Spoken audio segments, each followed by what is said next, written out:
karena merasa dirinya benar, Benar. dan melihat orang Dan lain orang dengan lain pikiran. salah. Iya. Itu radikal kan, Habib? Iya, Menganggap apapun yang tidak sama dengan dia salah. betul. Itu namanya takfiri, mengkafirkan orang lain yang berbeda Gampang betul dengan mengkafirkan orang. Dan orang pertama yang dikafirkan oleh dia adalah Sayyidina Ali bin Abi Thalib, dan dibunuh dalam keadaan sedang sujud di masjidnya oleh seorang yang hafal Quran, pembaca Al-Quran, seorang muslim yang taat. Jadi dari dulu tuh udah ada ya? Udah ada. Bahkan bisa ditarik ke zaman Nabi Muhammad. Nabi Muhammad pernah ditegur oleh seseorang karena membagikan harta rampasan perang. Dibilangnya, gak adil kau Muhammad. Padahal dia seorang muslim. Kemudian dikejar oleh sahabat, kata Nabi, gak usah. Dari dia suatu hari akan lahir ujian umat Islam. Yaitu orang yang mengaku pembaca, penghafal Al-Quran, mengaku Islam, tapi Islam hanya sampai batang tenggorokannya, tidak masuk ke hati dan pikiran. Siapa itu? Yaitu orang-orang neo-Khawarij, disebutnya Khawarij. Orang-orang sekarang yang memiliki ciri pertama, mengkafirkan orang yang berbeda. Betul. Nabi Muhammad mengislamkan, ini malah mengkafirkan. Yang kedua adalah menyelesaikan masalah dengan kekerasan. Menyelesaikan masalah dengan kekerasan. Yang ketiga adalah menuduh orang yang berbudaya, bernegara sebagai togut, sebagai syirik, dan lain sebagainya. Jadi itu bahaya sekali. Itu perbedaan di internal umat Islam bisa lebih membahayakan dari perbedaan antar agama. Timur Tengah dihancurkan oleh perbedaan di internal umat Islam. Padahal sesama Islam. Sesama Islam saling membunuh ya. Dan sesama Arab. Sesama Arab. Di sini beda suku satu negara, di sana satu suku beda negara, tapi lebih sulit untuk bersatu. Dan pan-islamisme gagal, pan-arabisme gagal. Karena apa menurut saya? Karena agama ditanamkan secara dogma, bukan dari kesadaran. Bukan dari kesadaran. Kalau di sini secara kesadaran, sehingga salah satu capaian kita dijajah Belanda ratusan tahun menurut populernya, tapi agamanya gak berubah. Karena akulturasi agama dan budaya. Agama meresap ke hati orang. Agama sebagai way of life bagi kita, sehingga sulit dicerabut. Makanya saya bilang, nggak khawatir itu kolab sama non muslim, nggak pernah khawatir. Penjajah aja pernah jajah sini, kita tetap Islam. Karena biasanya penjajahan itu membawa agama ya. Membawa agama, salah satu misinya kan pasti gospel.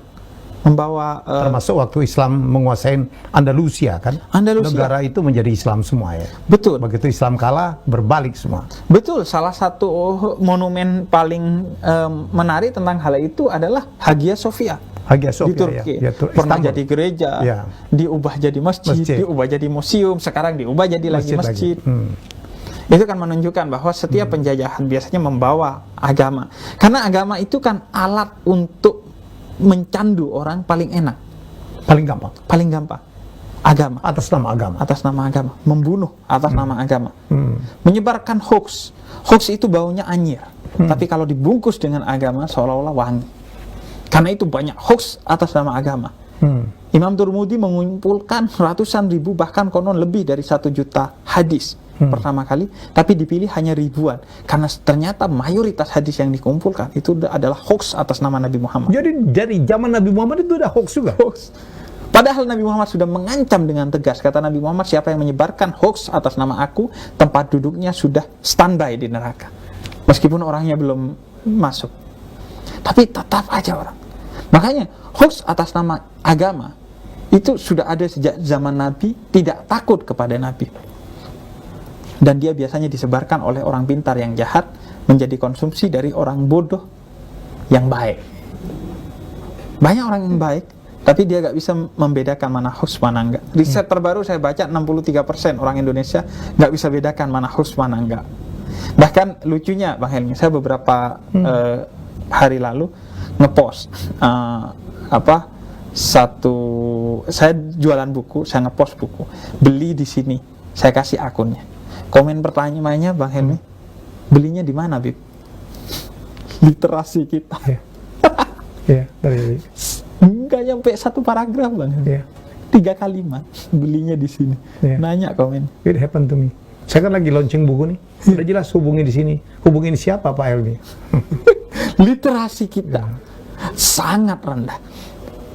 Orang Jepang di halte baca buku, orang Indonesia di perpustakaan pacaran. Hmm. Literasi kita. Dan bagi saya itu salah satu bencana terbesar kita. Literasi yang rendah. Literasi yang rendah. Itu Orang membuat tidak memahami. gampang diperdaya ya. Termasuk umat Islam. Ayat pertama, Iqra, bacalah.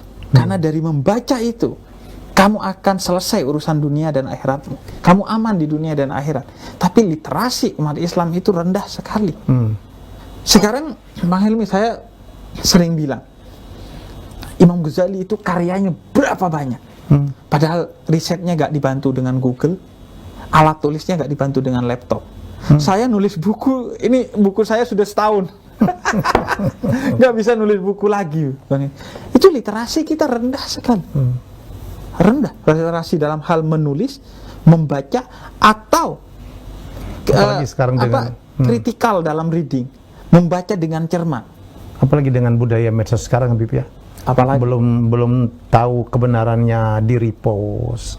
betul. Iya, itu terjadi dan ini termasuk penanggulangan COVID itu banyak sekali hoax yang Betul. Makanya tidak bertanggung jawab. Saya sering bilang tantangan kita sekarang bukan hanya pandemi, tapi infodemi. Ya, infodemi namanya. Hoax tentang pandemi, hoax tentang vaksin. Vaksin nggak vaksin, gue mati kok, Bib. Iya, makan nggak makan juga lo mati. Apakah lo kemudian milih untuk nggak makan? Nggak makan. Bib, jangan takut corona, takutlah kepada Tuhan. Sayyidina Umar orang yang paling pemberani dan paling beriman. Ketika masuk ke Syam ada pandemi di sana, beliau mengurungkan. Kata beliau, saya lari dari satu takdir menuju takdir lainnya. Hoax di mana-mana sekarang. Atas nama. Jadi ini bencana yang bisa jadi lebih besar dari pandemi. Orang dibunuh bukan karena pandemi, karena hoax. Ada satu kisah di Twitter yang sempat viral. Bagaimana ayahnya mati karena hoax di grup WhatsApp. Wah, jangan takut. Akhirnya ayahnya tetap melakukan ini dan itu, akhirnya mati karena corona. Makanya saya bilang kadang kunci hidup bahagia adalah keluar dari grup WhatsApp.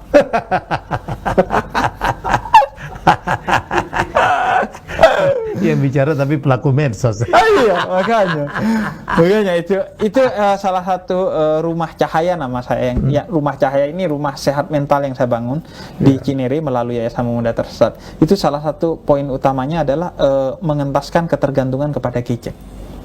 Mengapa? Karena saya orang yang paling tergantung